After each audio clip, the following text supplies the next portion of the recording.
అందరికీ కూడా నమస్కారం అండి. భాస్కర్ కిలి ఛానల్‌కి స్వాగతం. ఇప్పుడు మనందరికీ కూడా ఒక సెన్సేషనల్ న్యూస్ అనేది బాగా ట్రెండ్ అవుతుంది. అదేంటంటే జానీ మాస్టర్ గారి లవ్ జిహాద్. ఈ జానీ మాస్టర్ అనే ఆయన తెలుగు సినిమా ఇండస్ట్రీలో ఒక ప్రముఖ కొరియోగ్రాఫర్. అయితే దీని గురించి చాలా వరకు న్యూస్ అంతా కూడా మనకి సోషల్ మీడియాలో గానీ, ఇంకా న్యూస్ ఛానల్స్‌లో గానీ కంటిన్యూస్‌గా వస్తూనే ఉంది. అందుకోసం అని చెప్పి ప్రత్యేకంగా దాని గురించైతే నేను ఎందుకు వీడియో చేయడం అని చెప్పి వదిలేశాను. కానీ ది గ్రేట్ బ్రదర్ సిరాజ్ గారు, అంటే ఈయన తానొక మోటివేషనల్ స్పీకర్ అని చెప్పుకుంటూ ఆ ముసుగులో మత మార్పిడి చేసే ఒక ముస్లిం మతోన్మాది ఈయన. పేరు బ్రదర్ సిరాజ్. వెంటనే ఈయన లైన్లోకి వచ్చి వరుసగా జానీ మాస్టర్ మీద 2 వీడియోలు చేశాడు. అయితే దీనికి అంతటికి కారణం ఏంటి? జానీ మాస్టర్ మీద ఎంత ప్రేమ ఈయనకి ఎందుకు పుట్టుకొచ్చింది అంటే, ఆ జానీ మాస్టర్ అనేవాడు ఒక ముస్లిం. ఆయన అసలు పేరు షేక్ జానీ బాషా. ఇప్పుడు అర్థమవుతుందా? పేరు షేక్ జానీ బాషా. సో ఒక ముస్లిం ఇబ్బందుల్లో పడితే ఒక ముస్లింగా మరి ఆయన్ని కాపాడుకోవడానికి రావాలి కదా, అందుకని చెప్పి వరుసగా 2 వీడియోలు చేసుకుంటూ ఈయన వెళ్ళాడు. మరి ఈయన ఏం చెప్పాడు, అవన్నీ నిజాలా కాదా అనేది ఆ వీడియో ప్లే చేస్తూ నేను కౌంటర్ ఇస్తాను. ఇంకా మనం త్వరగా వీడియోలోకి వెళ్ళిపోతాం.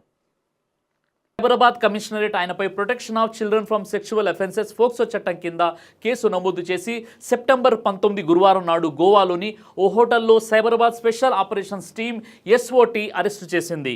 ఈరోజు శుక్రవారం హైదరాబాద్లోని ఉప్పర్పల్లి కోర్టులో హాజరుపరిచారు. కోర్టు ఆయనకి 14 రోజుల రిమాండ్ విధించి చెంచల్గూడ జైలుకి తరలించారు. సెప్టెంబర్ 15న నార్సింగి పోలీసులు ఐపీసీ 376 2N 506 323 సెక్షన్ల కింద కేసు నమోదు చేశారు. బాధిత మహిళ 16 ఏళ్ల వయసులో ఉన్నప్పటి నుండి అత్యాచారం జరిగిందని కంప్లైంట్లో రాయడంతో ఆయనపై protection of children from sexual offences POCSO చట్టం కింద కేసు నమోదు చేశారు. అయ్యో, ఎంత పని జరిగిందండి. పాపం ఒక ముస్లిం మీద ఫోక్సో చట్టం పెట్టారంట. పాపం చూసారా ఎంత బాధపడుతున్నాడో ఈ సాటి ముస్లిం.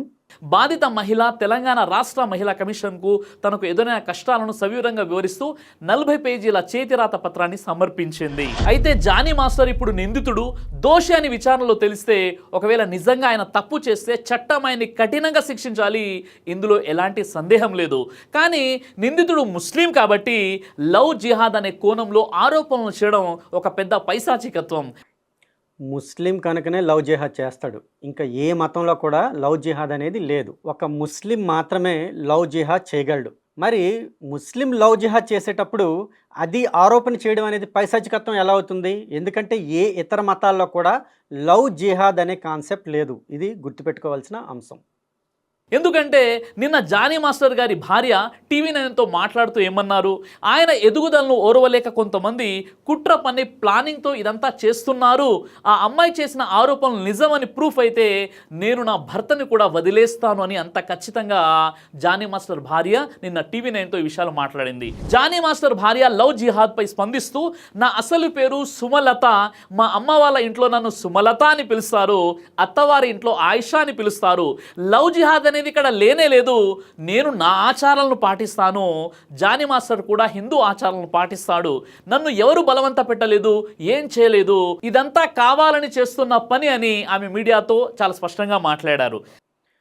ఇక్కడ కీలకంగా గమనించాల్సిన కొన్ని అంశాలు ఉన్నాయి. ఒకవేళ నిజంగా ఆ జానీ మాస్టర్ అనే ఆయన హిందూ ఆచారాలు పాటిస్తే, అలాగే ఈవిడ పేరు సుమలత అని ఈవిడ చెప్తుంది, ఈవిడ మతం తాలూకు ఆచారాలు పాటించనిస్తే మరి ఈవిడ పేరు ఎందుకు మార్చారు ఆయేషా అని? మరి ఈవిడిని మత మార్పిడి ఎందుకు చేశారు? ఈవిడిని లవ్ జిహాద్ ఎందుకు చేశారు? మరి క్వశ్చన్లన్నీ వస్తున్నాయి కదా.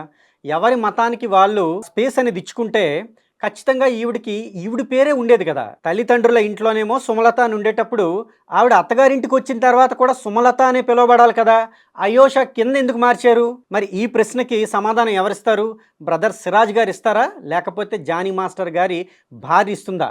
మరి ఇక్కడ జరిగింది లవ్ జిహాద్ కాదా? ఆవిడ ఎంత దాచిపెట్టినా నిజాలనేవి మనకి స్పష్టంగా కనిపిస్తూనే ఉన్నాయి. అయితే ఇక్కడ మనం నిష్పక్షపాతంగా మాట్లాడుకోవాలి. మన భారతదేశంలో ఏ ఆడపడుచుకి అన్యాయం జరిగినా మనమంతా ఖండించాలి.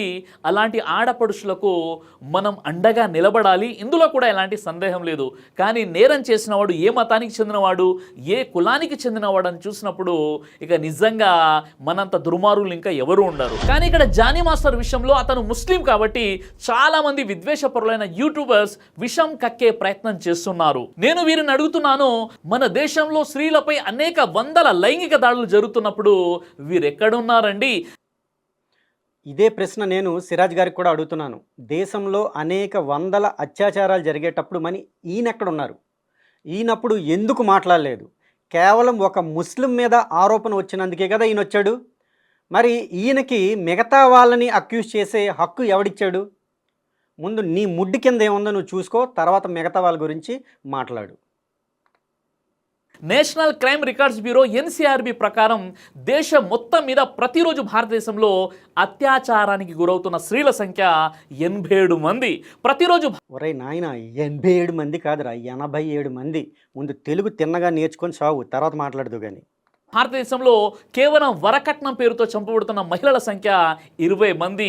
ఇది కాక జాతీయ కుటుంబ ఆరోగ్య సర్వే 5 నివేదిక ప్రకారం భారతదేశంలో 29% మహిళలు 18 నుండి 49 ఏళ్ల మధ్య వయసు కలిగినటువంటి మహిళలు గృహహింసను ఎదుర్కొంటున్నారు. భారతదేశం మొత్తం మీద మహిళలపై ఈ దౌర్జన్యాలు, లైంగిక దాడులు చేస్తుంది కేవలం ఒక ముస్లింలేనా? ఇవన్నీ లవ్ జిహాద్ కేసులేనా? న్యూస్ ఛానల్ చూస్తే ప్రతిరోజు ఓ రాజకీయ నాయకుడి ద్వారానో, సినిమా డైరెక్టర్ల ద్వారానో, ప్రొడ్యూసర్ల ద్వారానో లైంగిక దాడులకు గురవుతున్న స్త్రీల తాలూకు వార్తలు మనం వింటూనే ఉంటాం కదా. మనకు కామన్గా మారిపోయింది.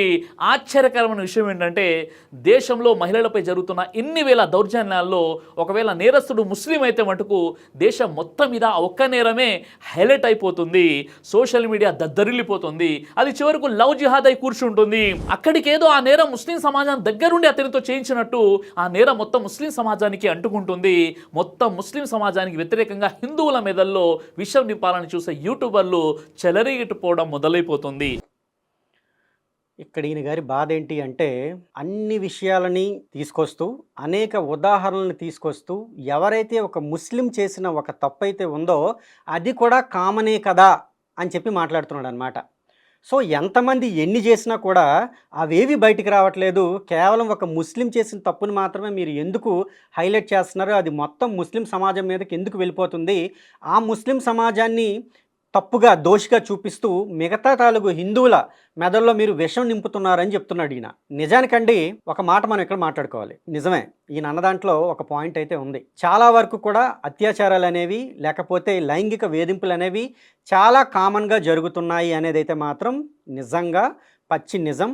అలాగే అది ఖండించాల్సిన అంశం. కాకపోతే ఆ గృహహింసను కానీ, లేకపోతే అత్యాచారాలను కానీ మీ మతం ఏమంటుంది? వాటిని సమర్థిస్తుందా లేదా? ఇతర మతస్థులైతే వాళ్ళని ఏం చేయమని చెప్తుంది? మీ ముస్లిం మతంలో ఉన్న ఆడపిల్లని గృహహింస చేయట్లేదా? మీరు తన్నాలని చెప్పి మీ హదీదుల్లో రాసుకోలేదా? వాళ్ళందరినీ ఒక లైన్లో పెట్టాలని మీ తాలూకు హదీదుల్లో కానీ, ఖురాన్లో కానీ రాసుకోలేదా? నలుగురు భార్యలు మీకెందుకు? ఒక భార్య ఉండకూడదా?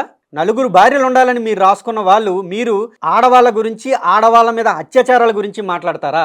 ఒక లవ్ జిహాద్ గురించి వస్తే మొత్తం హిందూ సమాజాన్ని మొత్తం తప్పు పట్టేస్తున్నారు అని అంటున్నారు కదా. ముస్లింలు మంచోళ్ళు ఉండొచ్చు, చెడ్డవాళ్ళు ఉండొచ్చు, కానీ ముస్లిం మతం మాత్రం ఖచ్చితంగా చెడ్డది. అంటే వీళ్ళు ఏం చెప్తున్నారు అంటే, ఏదో ఒక్క లవ్ జిహాద్ కేసు జరిగితే అది హైలైట్ అయిపోతుంది అని అంటున్నారు. నేను అనేది ఏంటి అంటే, అది తప్పు అయితే హైలైట్ అవడంలో తప్పేంటి? ఆ జరిగింది అనేది ఒకటి తప్పు. ఆ తప్పుని హైలైట్ చేస్తే తప్పే ఉంది. మిగతా హిందువుల హృదయాల్లో మీరు విషబీజం నాటుతున్నారు అని అంటున్నారు. ఖచ్చితంగా నాటాలి. అది విషబీజం కాదు, అది జ్ఞానదీపం. ఎందుకు అంటే ఈరోజు చాలా వరకు సాధారణ హిందూ అమ్మాయిలు తల్లిదండ్రులకు కూడా ఈ విషయం తెలియదు, వెళ్ళి ఆ లవ్ జిహాద్లో పడిపోతున్నారు. మా అబ్దుల్ మంచోడే అని చెప్తున్నారు. ఎంతమంది చెప్తున్నా చివరికి తల్లిదండ్రుల మాట కూడా వినకుండా వాళ్ళని పెళ్లి చేసుకొని వెళ్ళి ఏ రోజో వెళ్ళి ఏమవుతుంది అంటే, అటు అయితే బీరువాలోనో లేకపోతే ఫ్రిడ్జ్లోనో తేలుతున్నారు. అందరూ అనుకుంటున్నారు మా అబ్దుల్ ఎలాంటి వాడు కాదు అని. కానీ ఆఖరికి తేరేది మాత్రం అందరూ కూడా అయితే ఈ ఫ్రిడ్జ్లో కానీ, లేకపోతే ఇటు బీరువాలో కానీ. మరి ఇది లవ్ జిహాద్ కాదా? ఎన్ని కేసులు మన దగ్గరికి వస్తున్నాయి. మీరేమంటున్నారు? అన్నింటినీ కలిపేసి ఎప్పటికీ కూడా లవ్ జిహాద్ని సమర్థించుకుంటున్నారు. దీన్ని ఏమనాలి? తప్పు హైలైట్ అయితే ఏంటి ప్రాబ్లం మీకు? హైలైట్ అయితే అయింది కదా, కనీసం అలా జరిగే తప్పులనైనా మనం జరగకుండా ఉండడానికి చర్యలు తీసుకుంటున్నట్టే కదా. దీని మీద మీకు వచ్చిన ప్రాబ్లం ఏంటి? ఇప్పుడు డ్యాన్స్ ప్రోగ్రాంలో పాల్గొనే అమ్మాయిని జానీ మాస్టర్ అనే ఒక వ్యక్తి లైంగికంగా వేధించి పైగా మతం మార్చుకొని పెళ్లి చేసుకొని బలవంతం పెట్టాడంట. అది ఎంతవరకు నిజమో ఇంకా నిర్ధారణే కాలేదు. కానీ సోషల్ మీడియాలో కొందరు యూట్యూబర్లు మటుకు నేరాన్ని వారే కన్ఫర్మ్ చేసేసి దాన్ని లవ్ జిహాద్గా మార్చి పాడేశారు. ఇక్కడ ఒక విషయాన్ని మనం ఆలోచించాలి. లైంగిక దాడికి పాల్పడేంత క్రూరత్వం ఉన్నోడికి మతంపై శ్రద్ధ ఉండదు. పెళ్లి చేసుకోవడానికి అవసరమైన మతం లైంగిక దాడికి పాల్పడేటప్పుడు అవసరం కాలేదంటారా?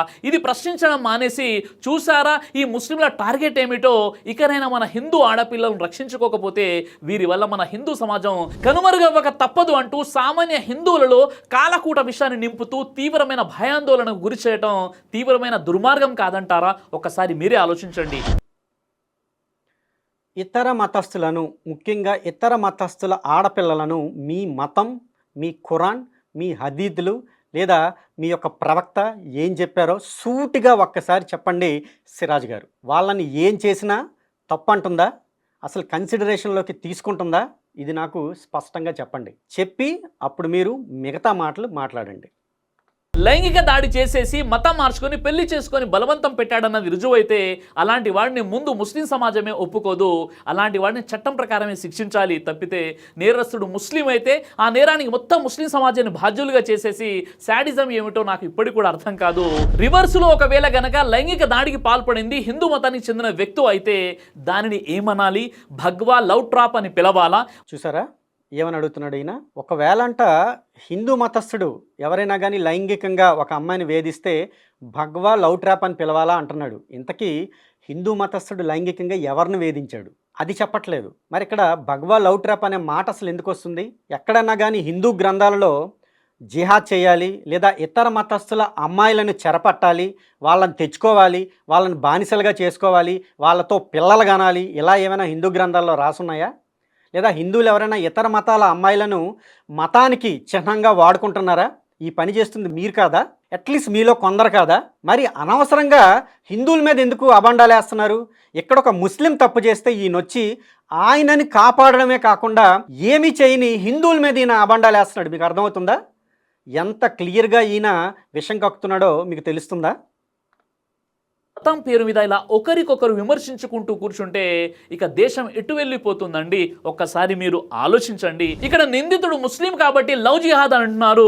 మరి హిందూ మతాన్ని అడ్డం పెట్టుకుని లైంగిక వేధింపులకు పాల్పడ్డ హిందూ స్వామీజీల దౌర్జన్యాలను ఆసారాం బాబు, గుర్మిత్ రామ్ రహీం సింగ్, మాజీ బీజేపీ ఎమ్మెల్యే అయిన కుల్దీప్ సింగ్ సెంగార్, బీజేపీకి చెందిన రాజకీయ నాయకుడు మరియు మాజీ కేంద్ర మంత్రి అయిన స్వామి చిన్మయానంద, బాబా రాంపాల్, స్వామి నిత్యానంద, దాది మహారాజ్, నారాయణ్ సాయి, అలాగే అనేక అత్యాచార కేసులు నమోదవడంతో దేశం వదిలి పారిపోయిన బాబా సచ్చిదానంద, ఫలహరి బాబా, ఇచ్ఛాధారి భీమానంద, మహంత్ కృష్ణకాంతాచార్య, గోపాల్ కందా బాబా, లలితానంద బాబా, అమరపురి నాగా, సాధు దిగంబర్, జైనముని, శాంతి సాగర్ వగేరా నకిలీ హిందూ బాబాలంతా హిందూ మతాన్ని అడ్డం పెట్టుకునే అనేక అత్యాచారాలకు, లైంగిక వేధింపులకు పాల్పడ్డారు కదా.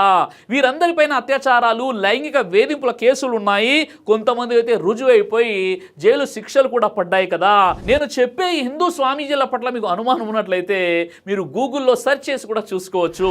ఇక్కడ నేను ఒక విషయాన్ని చాలా స్పష్టంగా చెప్పాలనుకున్నాను.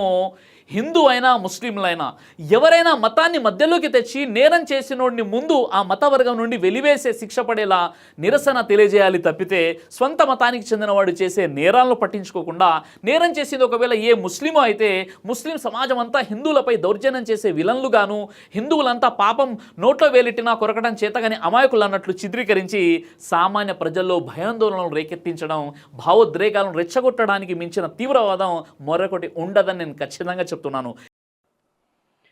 తీవ్రవాదం గురించి ఈయన మాట్లాడుతున్నాడండి. అసలు ప్రపంచంలోనే తీవ్రవాదం అనేది ఏ మతం నుంచి పుట్టింది? అసలు తీవ్రవాదులు ఎవరు? నెక్స్ట్ ఈయన ఇంతమంది బాబాల పేర్లు చెప్పుకుంటూ వచ్చాడు కదా, వాళ్ళంతా హిందువులే. ఈయన చెప్పినట్టు అందులో కొంతమంది దొరికిపోయారు, ఇంకా కొంతమంది మీద కేసులు నడుస్తున్నాయి, కొంతమంది బహుశా నిందితులుగా నిర్ధారణ కాలేదు. కానీ నేను అడిగే ప్రశ్న ఏంటి అంటే, వీళ్ళందరినీ కూడా హిందూ సమాజం సమర్థించిందా? ఇలా చేసే వాళ్ళని అక్కన చేర్చుకుందా? అందరూ కూడా ముక్త కంఠంతో ఖండించారా లేదా? మరి అందరినీ ఖండించినప్పుడు మరి మీరు మీ ముస్లిమ్స్లో ఉన్న వాళ్ళని ఎంతమందిని అంటే అలా ఆరోపణలు ఎదుర్కొంటున్న వారిని మీరు వెలివేశారు? ఒక్కరిని చూపించండి. కనీసం సిరాజ్ గారు మీరు వెలివేశారా? ఎప్పటికీ కూడా ఆయన తరపునే కదా మీరు మాట్లాడుతున్నారు. అలాంటప్పుడు హిందువులు, హిందూ సమాజంలో ఉన్న ఇలాంటి బాబాలనందరినీ కూడా ఛీ మీరు మాకు అవసరం లేదు అని చెప్తే మళ్ళీ వాళ్ళని ఉదాహరణ తీసుకొస్తూ మీరు మాట్లాడడం అనేది ఎంత సిగ్గుచేటండి. పైగా అమాయకుల మెదడులో అంట విషం మనం నింపుతున్నామంట. తప్పండి. అమాయకులని మేము నిజాన్ని చెప్పాలి అంటే వాళ్ళందరినీ కూడా జ్ఞానోదయం చేస్తున్నాం, వాళ్ళకి జ్ఞానం అందిస్తున్నాం. మీ మతం ఎలాంటిది, మీ తీవ్రవాదం ఎలాంటిది, మీరు చేసే జిహాదులు ఎలాంటివి, ఎన్ని రకాలున్నాయి, ఎన్ని రకాలుగా మీరు ఇతర మతస్థులు ముఖ్యంగా ఈ హిందూ అమ్మాయిలను ట్రాప్ చేస్తారు, వాళ్ళని ఏం చేస్తారు, ఎలా బానిసలుగా చూస్తారు, ఎలా మీరు ఇతర దేశాలకు అమ్మేస్తారు, ఇవన్నీ కూడా చాలా క్లియర్గా మేము ఇప్పుడు చెప్తున్నాం. నెమ్మదిగా అయినా హిందూ సమాజం మేల్కొంటుంది. నెమ్మదిగా అయినా కానీ మీ కుట్రలు, మీ తాలూకు కుతంత్రాలు, మీ మతం తాలూకు విధానాలు, మీరు ఇతర మతస్థులను చూసే ఆ విధానాలు అన్నీ కూడా తెలుసుకుంటున్నారు. అది ఈయన బాధ. అందుకే పాపం కల్లిబుల్లి మాట్లాడుతూ ఒక మోటివేషనల్ స్పీకర్ రూపంలో వచ్చి ఈయన చాలా శాంతంగా మాట్లాడుతున్నాడండి.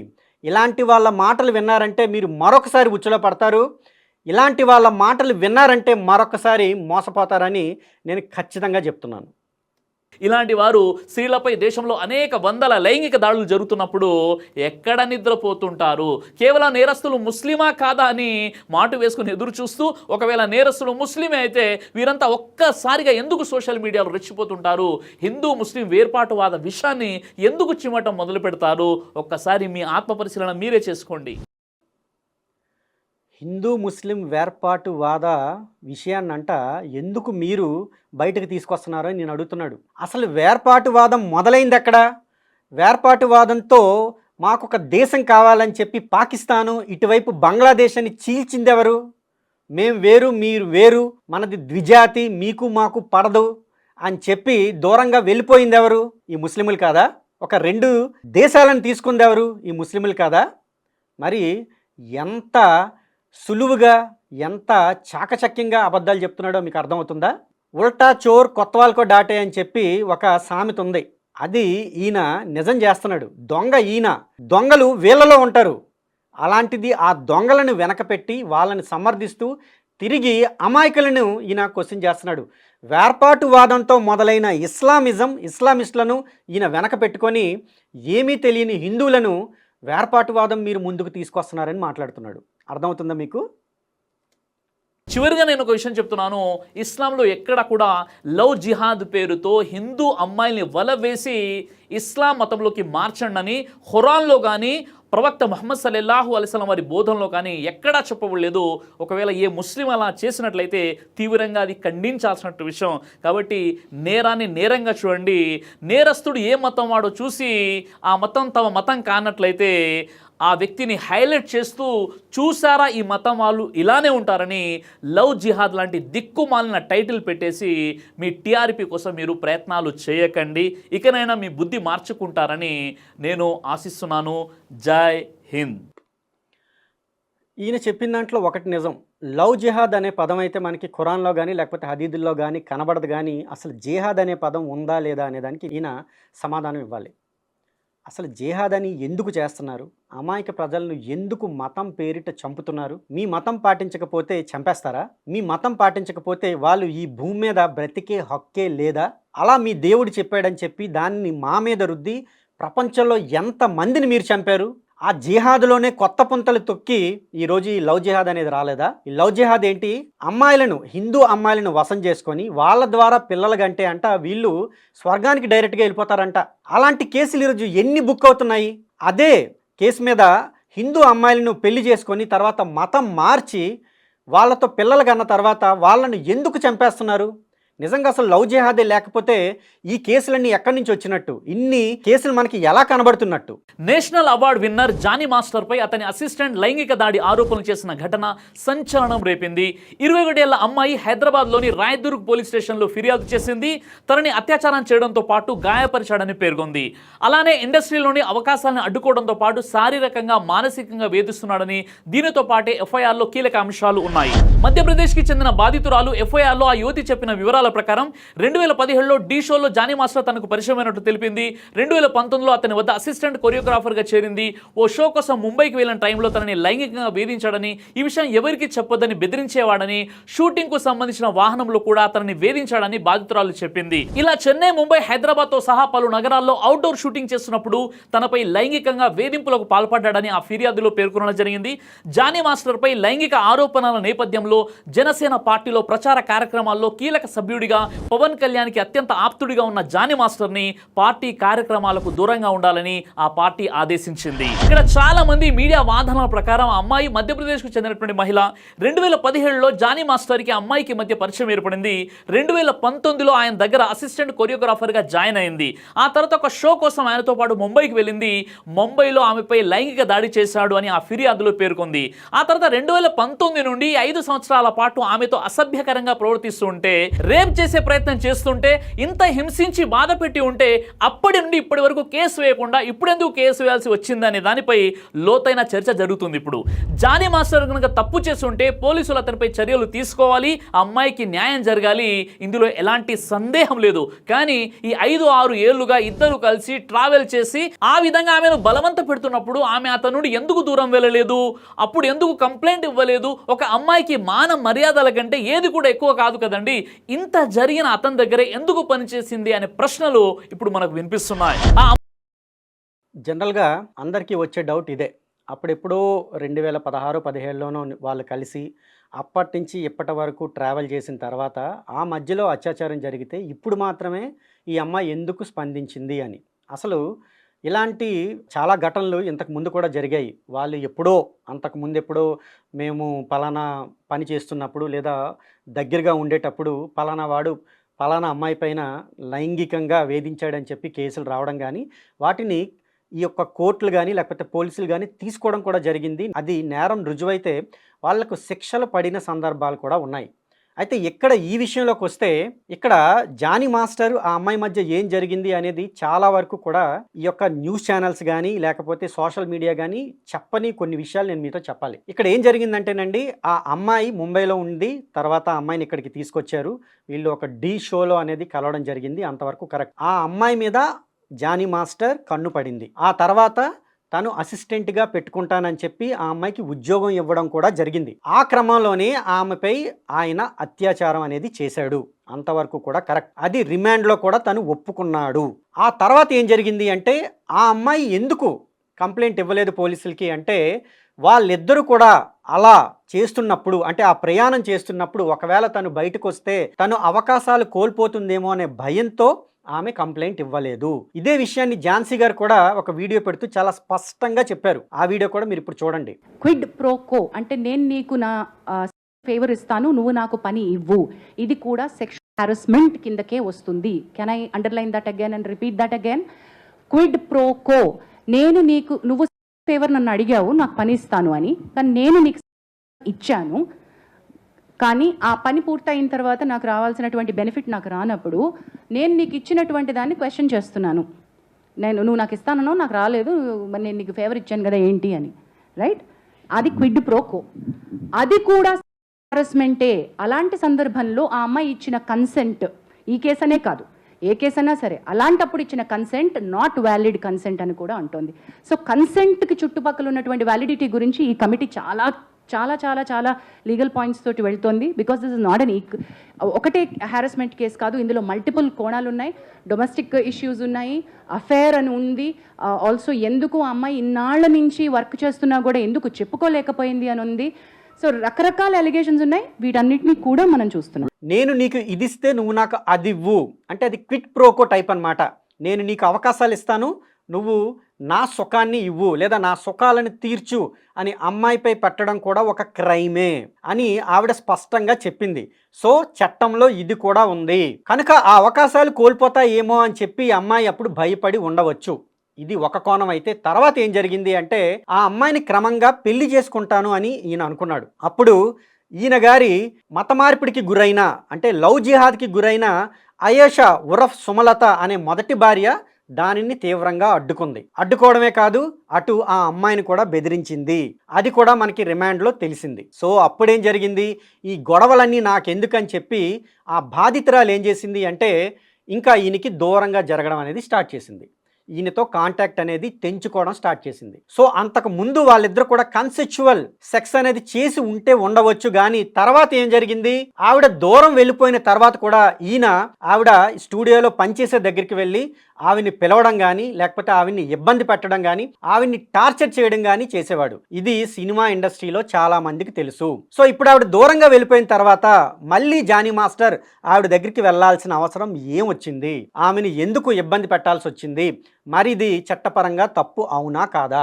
ఇవన్నీ ఒక కోణం అయితే, రెండవ కోణం ఏంటి అంటే వాళ్ళ వైఫ్ని కూడా ఏదోలా చేసి ప్రెజర్ తీసుకొచ్చాడో లేకపోతే ఏం చేశాడో తెలియదు, కానీ పెళ్లికి ఆమెను కూడా ఒప్పించాడు. అంటే మొదటి భార్యను కూడా ఒప్పించాడు. ఇప్పుడు ఈమెను పెళ్లి చేసుకుంటానని అన్నాడు. నిజంగా ఒకవేళ కానీ ఆ బాధితురాలి మీద ప్రేమ ఉండుంటే ఆమె మతాన్ని కూడా ప్రేమించాలి కదా, ఆమెని అలాగే ఒక హిందూగా పెళ్లి చేసుకోవాలి కదా. ముందున్న ఆ అమ్మాయిని కూడా, సుమలతగా ఉన్న ఆ అమ్మాయిని కూడా మతం మార్చి లవ్ జిహాద్ చేసి నువ్వు పెళ్లి చేసుకున్నావు. ఆ తర్వాత ఇప్పుడు ఈ అమ్మాయిని కూడా మతం మార్చి పెళ్లి చేసుకోవాలని అనుకున్నావు. ఎందుకు మళ్ళీ రెండోసారి లవ్ జిహాద్ చేయాలని అనుకున్నావు? అదే విషయం ఆ బాధితురాలు స్పష్టంగా పోలీస్ కంప్లైంట్లో పేర్కొంది. సో ఇవన్నీ కూడా మనం కుట్ర కోణంలో చూడాల్సిన ముఖ్యమైన విషయాలు. నిజంగా నీకు లవ్ ఉంటే పెళ్లి చేసుకుందాం అనుకుంటే పెళ్ళి ఆ మతంలో ఉన్న అమ్మాయినే చేసుకోవాలి, కానీ మతం మార్చాలని నీకు ఎందుకు అనిపించింది, లవ్ జిహాద్ చేయాలని ఎందుకు అనిపించింది? అందుకు కదా ఆ అమ్మాయిని నువ్వు ఇబ్బంది పెట్టినందుకు, ఆ అమ్మాయిని నువ్వు టార్చర్ చేసినందుకు, ఆ అమ్మాయిని నువ్వు మతం మార్చాలని చూసినందుకు కదా నీ మీద కంప్లైంట్ ఇచ్చింది. రిమాండ్లో కూడా నువ్వు ఒప్పుకున్నావు కదా జానీ మాస్టర్ ఇవన్నీ నేను చేశానని. కానీ ఈయన గారు, ఈ సిరాజ్ గారు వచ్చి ఎంత బాగా అడుగుతున్నారో చూసారా? 6 సంవత్సరాల నుంచి నువ్వు ఎందుకు ఇయ్యలేదమ్మా అంటే, 6 సంవత్సరాలు పాపం ఆవిడ ఎన్ని ఇబ్బందుల్లో ఉన్నా కూడా చాలా జాగ్రత్తగా జానీ మాస్టర్ వైపు వెళ్ళిపోయి, ఎందుకు, కేవలం ఒక ముస్లిం అన్న ఒకే ఒక కారణంతో ఈయన వెళ్ళిపోయి ఆవిడ మీదకి అంతా తప్పు తోసేసి ఈయనేదో మంచివాడిలాగా మాట్లాడుతూ, ఈయన ఇంకా ఈ వీడియోలో ఏమన్నాడు అంటే, ఆడవాళ్ళంట, అంటే ఒక ఆడవాళ్ళు కానీ మగవాళ్ళు కానీ ఇద్దరు కూడా కన్సెక్షువల్గా, అంటే ఒక ఇష్టపూర్వకంగా లవ్ కానీ సెక్స్ కానీ చేసుకున్న తర్వాత బాధితురాలు ఒకవేళ కానీ ఆయనపై, అంటే అబ్బాయిపై కానీ ఏమైనా కానీ కంప్లైంట్ చేస్తే ఆ లొసుగులు పెట్టుకొని వీళ్ళంతా కూడా కంప్లైంట్ చేస్తున్నారు ఆడవాళ్ళు, అలాగే అబ్బాయిలని శిక్షించేటట్టు చేస్తున్నారు అని చెప్పి ఈయన అంటున్నాడు.